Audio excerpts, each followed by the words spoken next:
आती उपस्थिति बोलेंगे थोड़ा वैसे ही तेज ले लिया करो, वैसे ही लेट हो रहे। ठीक।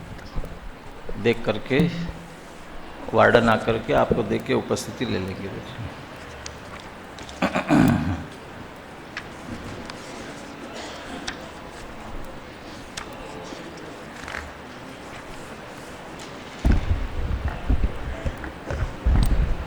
मंगलाचरण प्रारंभ करेंगे।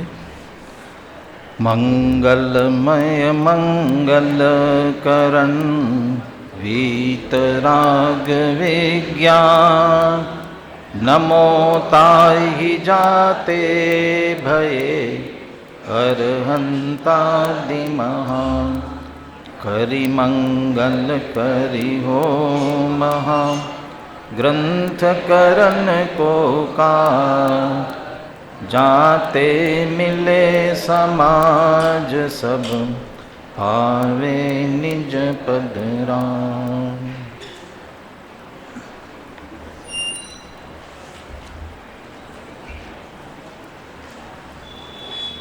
आचार्य कल्प पंडित टोडरमल जी के मोक्ष मार्ग प्रकाशक के आधार से अपन ग्रहित अग्रहित मिथ्यात्व की चर्चा कर रहे हैं। कल विस्तार से इस बात की चर्चा की थी, मोक्ष मार्ग प्रकाशक होते हुए भी संसार मार्ग की चर्चा इतने विस्तार से पंडित जी ने क्यों की है, और उस संसार मार्ग ही मिथ्यादर्शन ज्ञान चारित्र रूप है। मिथ्यादर्शन ज्ञान चारित्र, इन तीनों को ही एक शब्द में कहते हैं तो मिथ्यात्व कहते हैं। और वही जो मिथ्यात्व है वह दो प्रकार का है, ग्रहित मिथ्यात्व और अग्रहित मिथ्यात्व। अभी पेज नंबर 95 पर ऐसा जो विभाजन किया टोडरमल जी ने, वो यहाँ 5वें अधिकार में जा कर के किया। यहाँ तक जितनी चर्चा आ रही थी, यहाँ तक कोई इस प्रकार के विभाजन नहीं किया। चौथे अधिकार तक जो भी बात की, सामान्य बात करते हुए आए।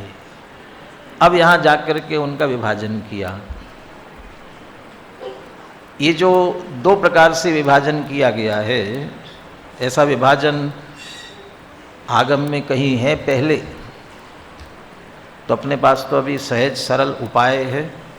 जैन सिद्धांत कोश, वहाँ मिथ्यादर्शन मिथ्यात्व, इसको आप यदि निकाल कर देखेंगे तो 2-3 जगह और इसकी चर्चा इससे पहले मिलती है। धवला का भी उद्धरण दिया गया है, जो उसका स्पष्ट उद्धरण नहीं दिया, नाम उल्लेख मात्र किया। भगवती आराधना का उल्लेख है, भगवती आराधना का, सर्वार सिद्धि का उल्लेख है, गोमटसर आदि का भी है। इन सबको लेकर के यदि विचार किया जाए तो कितने भेद हो सकते हैं मिथ्यात्व के, कितने प्रकार का मिथ्यात्व। यहाँ तो जो दो भेद किए वो तो किए ही है, ग्रहित और अग्रहित के रूप में किए। इसी तरह से अन्यत्र भी की, अभी उसकी भी चर्चा करेंगे। और कौन से भेद हो सकते हैं? 5 भेदों की मुख्यता से चर्चा आती है। 5 भेद जो है लघुजन सिद्धांत प्रवेशिका में भी दिए हैं, एकांत, अज्ञान, विनय और संशय विपरीत। ये जो भेद दिए गए, और इन्हीं में से संशय आदि जो है अज्ञान या कुनय, उन्हीं के क्रियावादी अक्रियावादी, ऐसे जो एकांत मिथ्यात्व है, उसके क्रियावादी अक्रियावादी, ऐसे भेद करते हुए 363 मत, जो 363 मत कहते हैं, 363 भेद होते हैं वो मान्यताओं के। उस दृष्टि से देखा जाए तो सब एकांत वाले, वो 363 मत वाले, वो भी मिथ्यात्व हैं, उस रूप में लिया। एक विवक्षा और ली, जिसको नए चक्र में भी दिया गया है, यावदिया वयन व्याह तावदिया होन्ति नए वादा, नए वाद होते हैं। जितने वचन विकल्प उतने नए वाद, वे तो नयों के भेद की अपेक्षा से हुए हैं, परंतु यदि उन सब का एकांत पकड़ा जाए तो उतने मिथ्यात्वी हो जाते हैं। तो वचन विकल्प संख्यात हैं, तो उस दृष्टि से संख्यात भेद हो जाएंगे। मिथ्या दर्शन आदि जितने विकारी भाव होते हैं, उन विकारी भावों को ये कहा कितने प्रकार का विकार, कितने प्रकार की विपरीतता, असंख्यात लोक प्रमाण, इतने विपरीतता विकार होते हैं, असंख्यात लोक प्रमाण। उस दृष्टि से देखा जाए तो असंख्यात लोक प्रमाण भेद होते हैं।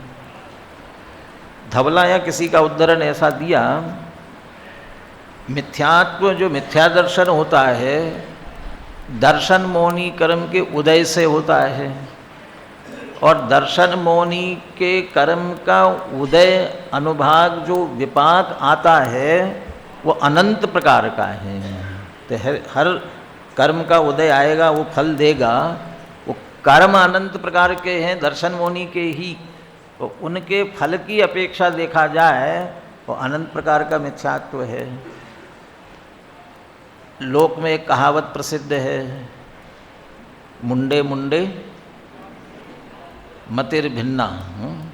संस्कृत के विद्यार्थियों को तो होना चाहिए, मुंडे मुंडे मतिर भिन्ना। क्या मतलब है? ये जितने मुंडे दिखाई दे रहे हैं ना, उतने प्रकार की मति अलग अलग है हर एक की मान्यता, हर एक का विचार सब अलग अलग है। इसीलिए हर एक का मिथ्या जी, अनंत जीव है ना, मिथ्या दृष्टि, तो हर एक की मान्यता अपनी अपनी अलग अलग प्रकार की होती है। तो वो उनकी दृष्टि से देखा जाए तो जितने मिथ्या दृष्टि उनके मत। एक और तथ्य हम हमेशा बोलते हैं, वो उसमें तो थोड़ा अलग प्रकार से बैठेगी बात, फिर भी एक अज्ञानी के अनंत मत और अनंत ज्ञानियों का एक मत। अनंत ज्ञानी उनका सबका एक मत, क्योंकि वस्तु स्वरूप को यथार्थ समझ लिया, इसलिए सबका दृष्टिकोण, अनंत ज्ञानी वो एक रूप में सोचे, एक ही तरह से एक मत होगा उनका। परंतु एक अज्ञानी के अनंत मत, तो अनंत प्रकार की मान्यता, अनंत प्रकार की कल्पनाएं उसकी चलती रहती है। इस दृष्टि से अनंत प्रकार का भी उस रूप में उसे कह दिया।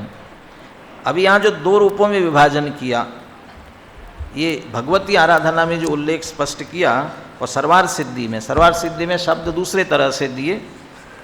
भगवती आराधना में शब्द दिए, सर्वार्थ सिद्धि के शब्द देखे। सम्यक दर्शन के भी दो भेद किए, तन्निसर्गा अधिगमाद्वा। सम्यक दर्शन दो प्रकार का, निसर्गज और अधिगमज। निसर्गज कौन सा और अधिगमज कौन सा? निसर्गज अधिगम। अधिगमज किसे कहते हैं? जो किसी के उपदेश से हुआ, तो परोपदेश पूर्वक हुआ, उपदेश के निमित्त से हुआ, तो वो हो गया अधिगमज। और बिना किसी के उपदेश के, तत्काल कोई उपदेश का निमित्त नहीं बिना, और उससे जो हुआ वो कौन सा हो गया? निसर्गज। ऐसे ही मिथ्यात्व के भी दो भेद किए, परोपदेश पूर्वकम और नैसर्गिकम। नैसर्गिक और परोपदेश पूर्वक ऐसे नाम दिए उसमें, नैसर्गिक और परोपदेश पूर्वक। नाम में से निकल गया परोपदेश पूर्वक। तो जो मिथ्या दर्शन पर के उपदेश के कारण हो रहा है वो परोपदेश पूर्वक है। और नैसर्गिक, नैसर्गिक में जरूर उन्होंने वो जोड़ दिया, दर्शन मोहनी के उदय से, दर्शन मोहनी के उदय से परोपदेश के बिना ही जो मिथ्या श्रद्धान होता है उसका नाम नैसर्गिक मिथ्या दर्शन। तो मिथ्यात्व है ना, तो मिथ्या दर्शन हो गया, तो मिथ्या ज्ञान और मिथ्या चारित्र वो भी उसके साथ ही जुड़े हुए हैं। इसलिए परोपदेश पूर्वक हो गया तो परोपदेश पूर्वकम, और जिसमें परोपदेश नहीं है वह नैसर्गिक कहलाएगा। हम यहाँ पर परोपदेश पूर्वक को ग्रहित कह सकते हैं और नैसर्गिक को अग्रहित कह सकते हैं। भगवती आराधना में जो दिए उसमें वैसे तो तीन भेद किए, अभिग्रहित, अनभिग्रहित और संशय भी दिया, उसमें संशय भी नाम दिया एक। तो संशय को तो यदि गौण करे, चूँकि हमें ग्रहित और अग्रहित की मुख्यता से देखना है, इसलिए अभिग्रहित और अनभिग्रहित, और जो लक्षण है वो बिल्कुल उसी तरह से बैठ जाएंगे। यद देशाभिमुखेन ग्रहीतम स्वीकृतम अश्रद्धानम अभिग्रहीतम उच्यते। यद देश अभिमुखेन, देशाभिमुखेन माने उपदेशाभिमुखेन, किसी के उपदेश की मुख्यता से जो ग्रहण किया गया है, स्वीकृत किया गया है, ऐसा जो अश्रद्धान है, यद देशाभिमुखेन गृहीतम स्वीकृतम अश्रद्धानम अभिग्रहीतम उच्यते। तो वो हो गया अभिग्रहित माने ग्रहित मिथ्यात्व। अनभिग्रहित को थोड़ा लंबा दिया।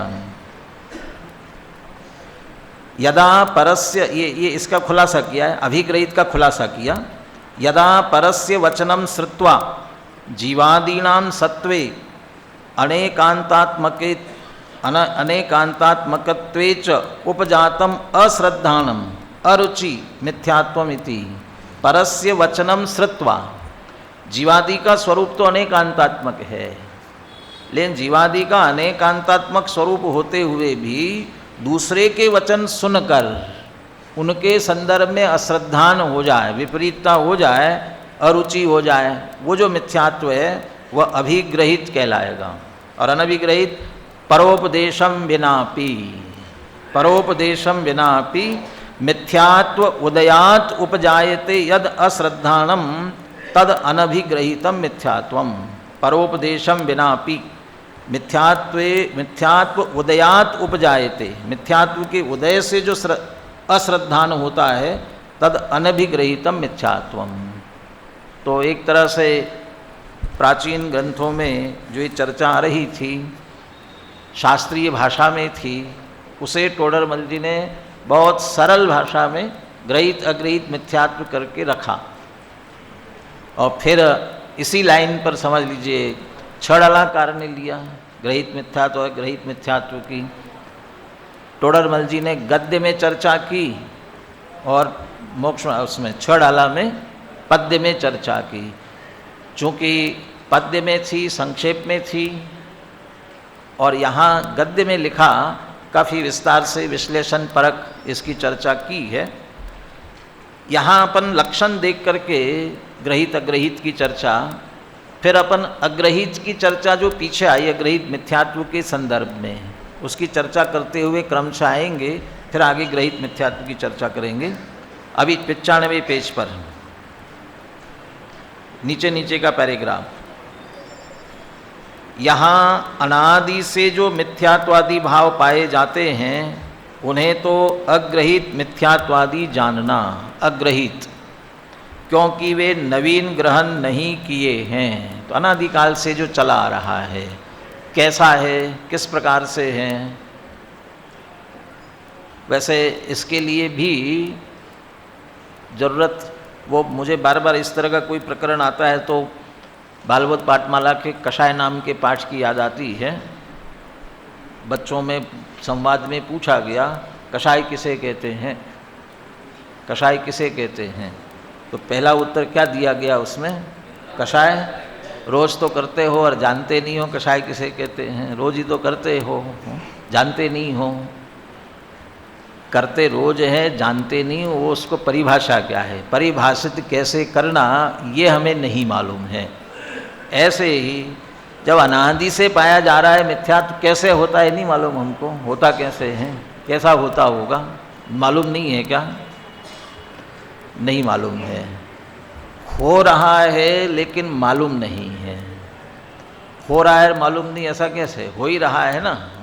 और अभी जो वर्णन इसमें यहाँ टोडरमल जी करेंगे, टोडरमल जी तो एक शैली है, ये सब जैसे दुखों का वर्णन किया ना, कौन से अधिकार में, तीसरे अधिकार में दुखों का वर्णन किया। वो दुखों का वर्णन करने के बाद अंत में क्या लिखते हैं, ये जो सब दुखों का वर्णन किया, अवस्था का जो भी वर्णन किया हुआ है, ये सब दुख तुम्हारे ऊपर बीतते हैं कि नहीं बीतते हैं, विचार करो।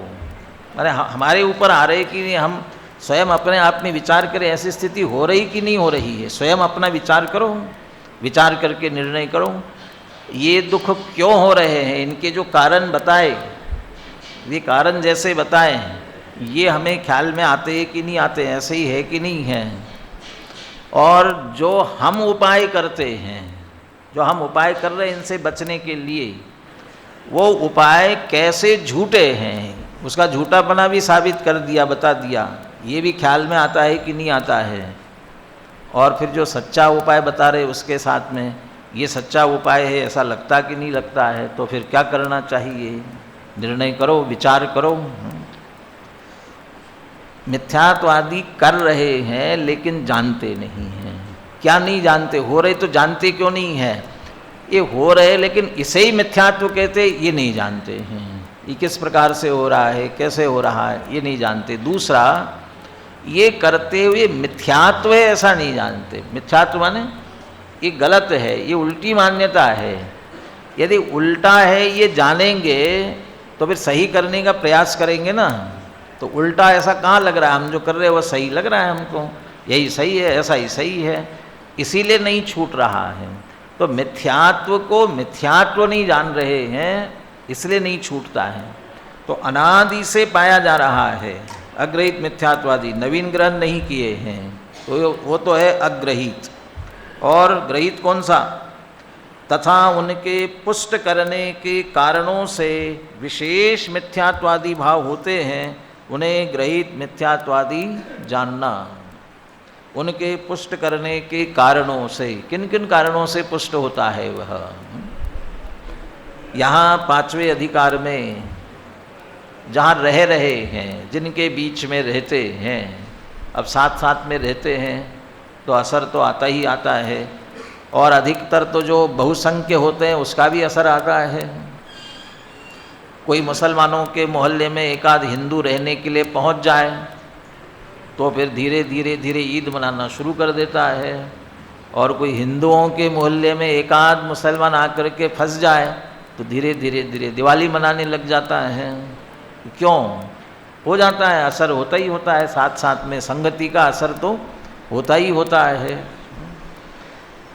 ऐसा जो बहुसंख्य होते हैं, अधिक मान्यता वाले, उनकी मान्यता धीरे धीरे कहीं न कहीं किसी न किसी रूप में आती है।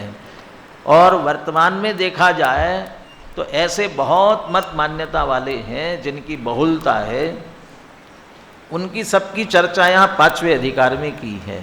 और उनके कारण से अनादि से चला ही आ रहा था, अब वो और पुष्ट होता जा रहा है वही मान्यता हमारी। छठवें अधिकार में ये तो विविध मत मान्यताएं तो सब चलती होंगी, लेकिन गुरु बनाना जरूरी है, धर्म तो होना चाहिए, किसी न किसी देव को तो मानना चाहिए, उसके बिना तो कल्याण तो नहीं हो सकता। ऐसा समझ करके किसी न किसी देव गुरु धर्म के उसमें आ गए हम कल्याण करने के लिए। और देव गुरु धर्म के उसमें तो आ गए, लेकिन वे सब विपरीत, कुदेव कुगुरु कुधर्म।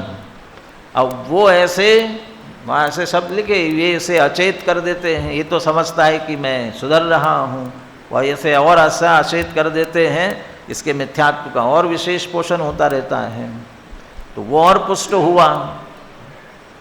लोक में जैसी कहावत है, करेला और नीम चढ़ा।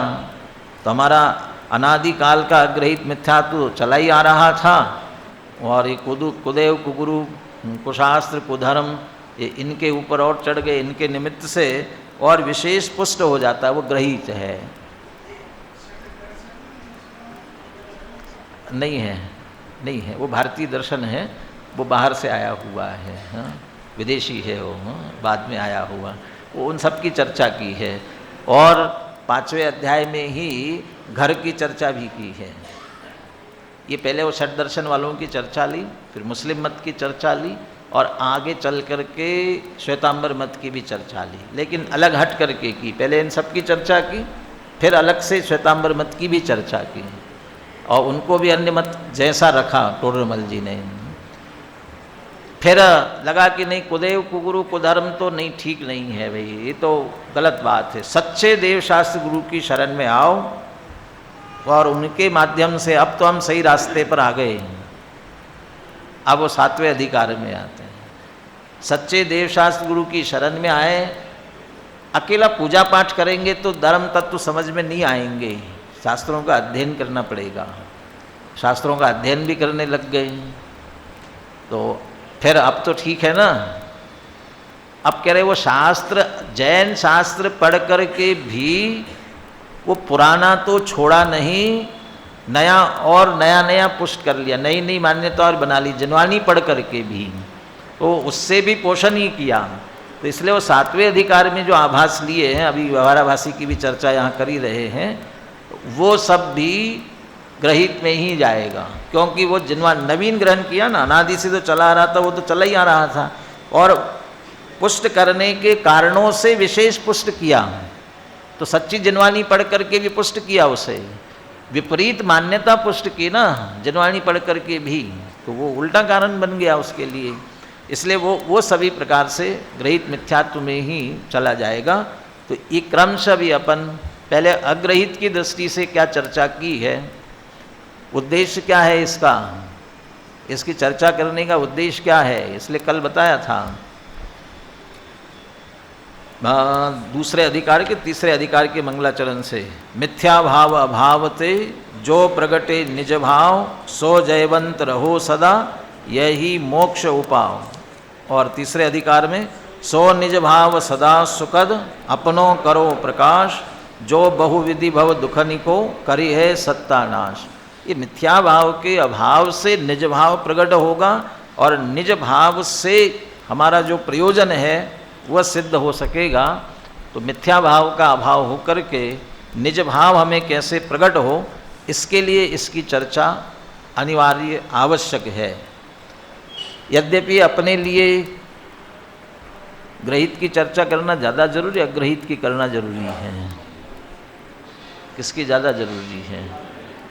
क्योंकि हम ऐसा मान करके बैठे हैं ग्रहित तो हमारा छूट ही गया है। अग्रहित, कल बात हो रही थी, पहले कौन सी छूटता है? ग्रहित छूटता है, फिर अग्रहित जाएगा, ठीक है ना। तो ग्रहित तो छूटा हुआ मान कर बैठे हैं, अग्रहित नहीं छूट रहा है, तो इसलिए अग्रहित के लिए छोड़ने के लिए प्रयास करना चाहिए।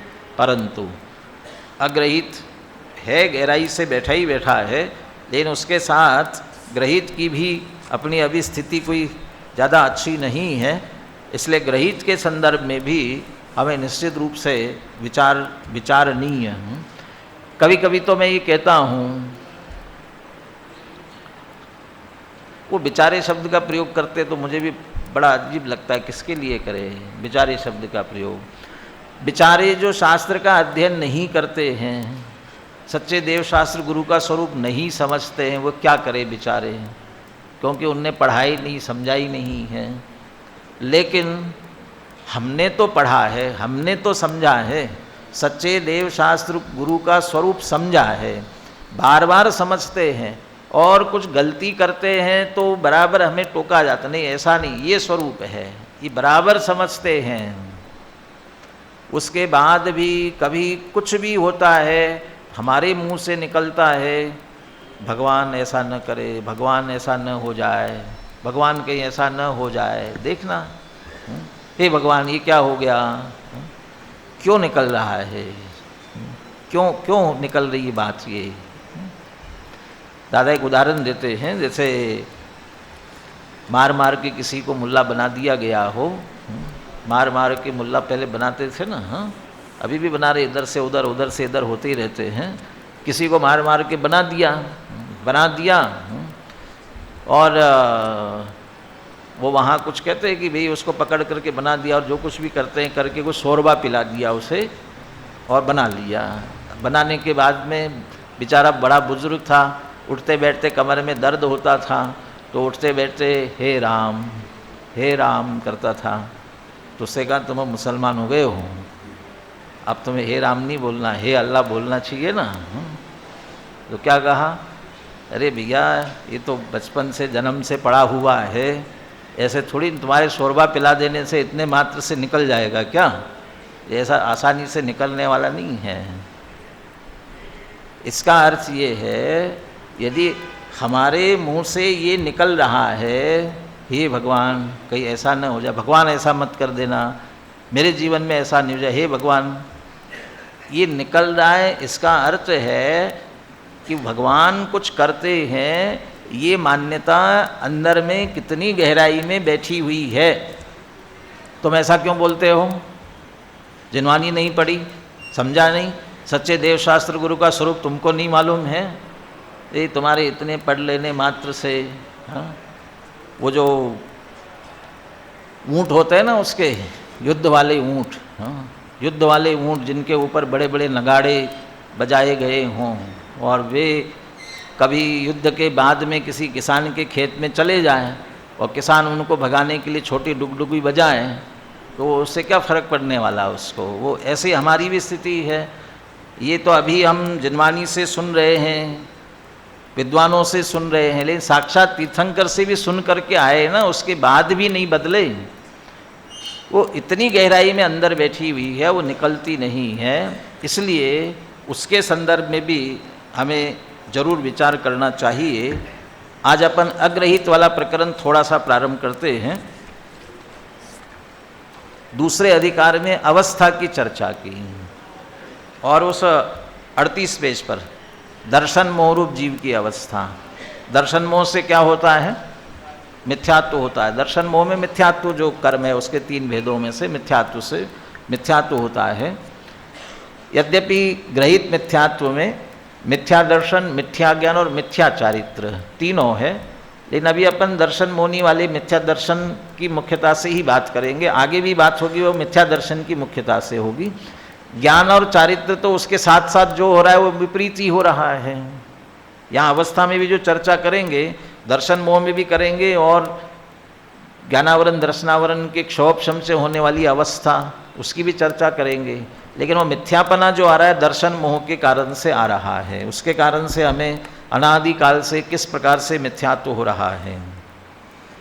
विपरीत मान्यता में जो हमारी 4 प्रकार की विपरीत बुद्धि, एकत्व बुद्धि, ममत्व बुद्धि, कर्तृत्व बुद्धि और भोक्तृत्व बुद्धि, वो किसी न किसी रूप में टोडरमल जी की चर्चा में ये विपरीत बुद्धि आई जाती है। अहम बुद्धि, ममत्व बुद्धि, एकत्व बुद्धि, ममत्व बुद्धि, कर्तृत्व भोक्तृत्व बुद्धि किसी न किसी रूप में आती है। और ये विपरीतता निमित्त की दृष्टि से दर्शन मोह के कारण से हो रही है। तो निमित्त का कथन है, ये हमारी क्या कहे, योग्यता कहे, पुरुषार्थहीनता कहे।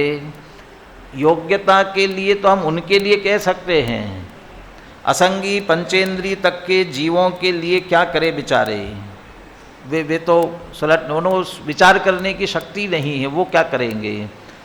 जो अनादिकाल से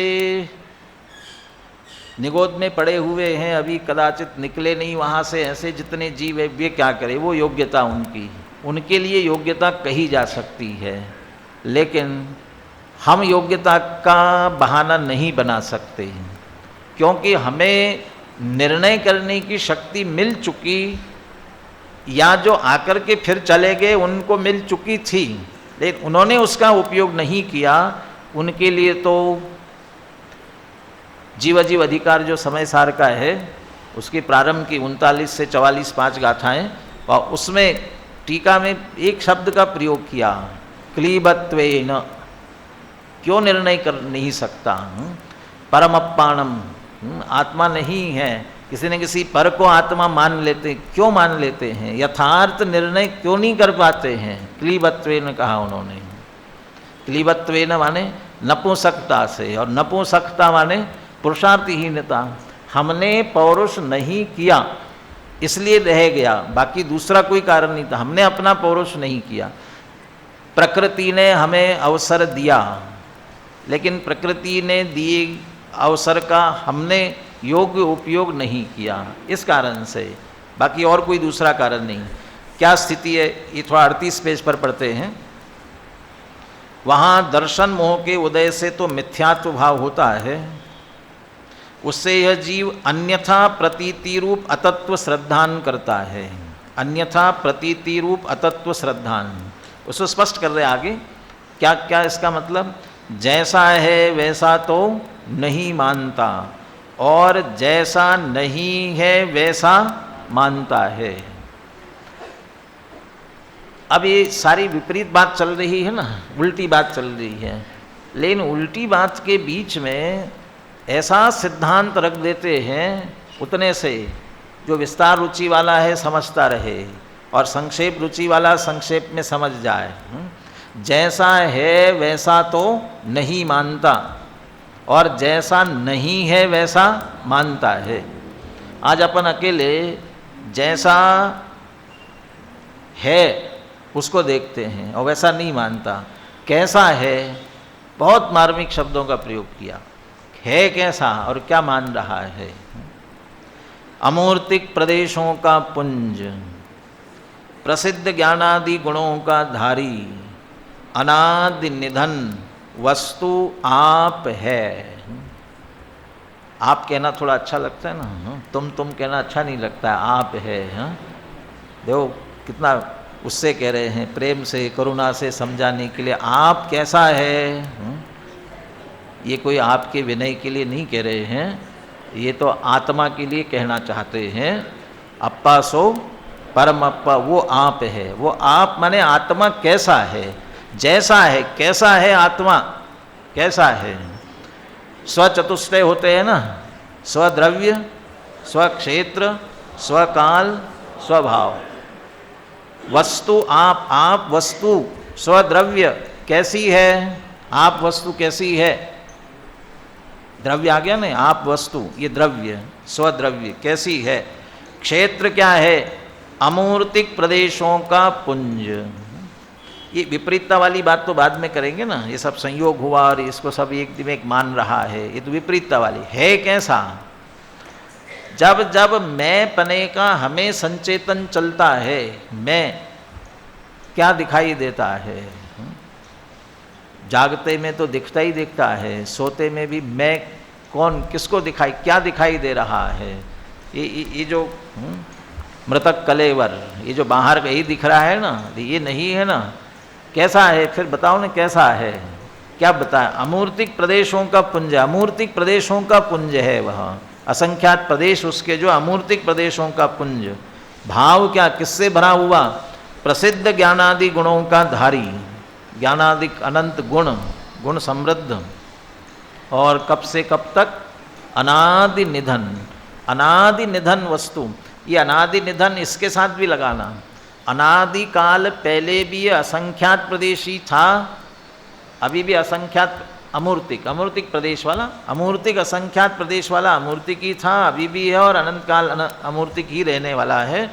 प्रसिद्ध ज्ञानादि गुण वाला, काला गोरा तो हुआ ही नहीं कभी, यहाँ तक कि रागी द्वेषी भी नहीं हुआ है, रागी द्वेषी भी नहीं हुआ। प्रसिद्ध ज्ञानादि गुणों का धारी, ऐसा अनादि निधन वस्तु आप है। ये जैसा है वो बता दिया, ये तो ठीक है, लेकिन अभी कहाँ है वो, कहाँ है। जहाँ रह रहा है उसकी भी कुछ स्थिति होगी ना, वो कौन है उसके, वो भी वो जैसा है उसके लिए बता। और मूर्तिक पुद्गल द्रव्यों का पिंड, प्रसिद्ध ज्ञानादिकों से रहित, जिनका नवीन संयोग हुआ, ऐसे शरीरादिक पुद्गल पर है। ये हो गए, ये पर, आप और पर, आपा पर की बात हो गई दोनों, जैसा है वैसा। और अब अभी भी एक स्थिति बनी है, इनके संयोग रूप नाना प्रकार की मनुष्य त्रियंचादिक पर्याय होती हैं, हो रही है। अभी हम मनुष्य अवस्था में है, मनुष्य पर्याय हो रही है, ये भी स्थिति है। जैसा है ये बता दिया, हो गया। अब ऐसा नहीं मानता, जैसा है वैसा नहीं मानता। अब क्या विपरीतता कर देता है, उन पर्यायों में अहम बुद्धि धारण करता है, स्वपर का भेद नहीं कर सकता। जो पर्याय प्राप्त करे उस ही को आप रूप मानता है। ये एकत्व बुद्धि, अहम बुद्धि है। तो अमूर्तिक प्रदेशों का पुंज, चिंतन मनन के लिए अपने स्वरूप का अपना परिचय, मैं कैसा, इसका विचार करने के लिए चार अमूर्तिक प्रदेशों का पुंज, प्रसिद्ध ज्ञानादि गुणों का धारी, अनादि निधन वस्तु आप है। ये मूल वस्तु स्थिति, ये वस्तु। और शरीरादि पर और इनके संयोग रूप जो अवस्था हुई है, पर्याय हुई है, वो दोनों की मिलीजुली पर्याय को आप रूप मानता है, तो है तो नहीं वैसा और मानता है ऐसा, जैसा है वैसा नहीं मानता। आप रूप मानता है अहम बुद्धि की बात की, ममत्व बुद्धि की बात, तथा उस पर्याय में ज्ञानादिक हैं वे तो अपने गुण हैं, रागादिक हैं वे अपने को कर्म निमित्त से औपाधिक भाव हुए हैं, वर्णादिक है वे शरीरादिक पुद्गल के गुण हैं, और शरीरादिक में वर्णादिकों का तथा परमाणुओं का नाना प्रकार पलटना होता है, वो पुद्गल की अवस्था है। सो इन सब ही को अपना स्वरूप जानता है, स्वभाव परभाव का विवेक नहीं हो सकता। ये निरंतर मैं पने से जितना संचेतन चल रहा है, मेरा जितना संचेतन चल रहा है, वो सब इन सब के साथ एक साथ मिलजुल करके चल रहा है। और किस किस को मेरा मानते हैं हम? तथा मनुष्यादिक पर्यायों में कुटुंब धनादिक का संबंध होता है, वे प्रत्यक्ष अपने से भिन्न है, तथा वे अपने अधीन नहीं परिणमित होते, तथापि उनमें ममकार करता है कि ये मेरे हैं। वे किसी प्रकार भी अपने होते नहीं, यह ही मान्यता से ही अपने मानता है। तो जैसा है वैसा तो नहीं मानता, और जैसा नहीं है वैसा मानता है। ये अनादिकाल से मिथ्यात्व की हमारी बुद्धि चली आ रही है, और ये मिथ्या दर्शन हुआ। इसके लिए जितना जो कुछ जानना होता है वो मिथ्या ज्ञान, और इसी के साथ जितना जितना हमारा आचरण हो रहा है वो सभी मिथ्या चारित्र। ऐसा करने के लिए हमें किसी ने सिखाया नहीं है, बिना सिखाए ये सभी अनादि से चले आ रहे हैं, इसलिए अग्रहीत है। ऐसी अवस्था हमारी अनादिकाल से हो रही है। ये दूसरे अधिकार से अपन ने चर्चा की। तीसरे अधिकार में फिर इसके कारण से दुखी कैसे हो रहा है, इसकी बात भी दर्शन मोह के माध्यम से करेंगे। फिर चौथे अधिकार में कारण के रूप में फिर मिथ्या दर्शन की चर्चा करेंगे। ये तीनों में अग्रहित की जो चर्चा है उसकी चर्चा क्रमशः अपन आगे करेंगे। अब भाई साहब की कक्षा यहाँ आगे प्रारंभ होती है।